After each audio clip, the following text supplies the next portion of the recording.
Partia Demokratike mban foltoren e dytë përpara kryeministrisë në orën 18 ndonse ndaj zëvendës kryeministres Belinda Balluku gjykata e posaçme vendosi 2 masa sigurie, pezullim dhe bllokim pasaporte. Opozita ka vendosur që të mos heqë dorë nga protesta, duke kërkuar shkarkimin e saj dhe dorëheqjen e kryeministrit Edi Rama. Do të lidhemi tani direkt me gazetaren Elda Menga për të mësuar më shumë detaje. Elda, të përshëndes, ti je vendosur përpara kryeministrisë aty ku do të mbahet protesta e opozitës. A ke mundur të zbulosh detaje nga skenari dhe a do të jetë i pranishëm Sali Berisha sot?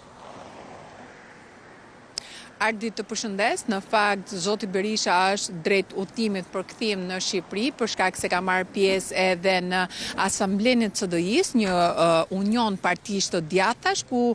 Sali Berisha në fakt ka marrë dhe një post, atë të zëvendës presidentit, një nga 17 zëvendës presidentët e këtij unioni,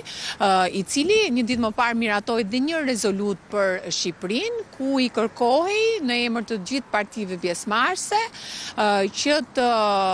bëj thirrje Shteteve të Bashkuara të Amerikës dhe Bashkimit Evropian që të kushtozonte Shqipërinë, integrimin e Shqipërisë në Bashkimin Evropian, përmes një progresi të madhshëm në sundimin e ligjit, integritetin zgjedhor, po ashtu në luftën kundër korrupsionit.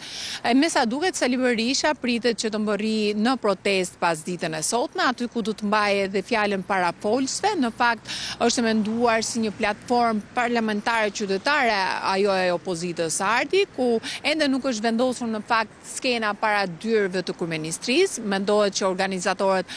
ta vendosin këtë platformë në orët e pasditës, pak minuta para mbajtjes së foltorës, ndërkohë nga ana tjetër, me sa duket, kryeministria tashmë ka marrë masat për këtë protestë të dytë të opozitës, për shkak se hyrja kryesore e kryeministrisë, dyert e saj janë blinduar, edhe po ashtu edhe instalacioni mbi dyert, gjithashtu është hequr dhe instalacioni i kërpurtës, ndërkohë që edhe policia ka marrë masat e saj përmes vendosjes së rrëshirës, lëndës rrëshirëse në shtyllat që janë përreth kryeministrisë dhe kryesisë së kuvendit, po ashtu si në çdo protestë është vendosur dhe megafoni në rast se do kishte ndonjë,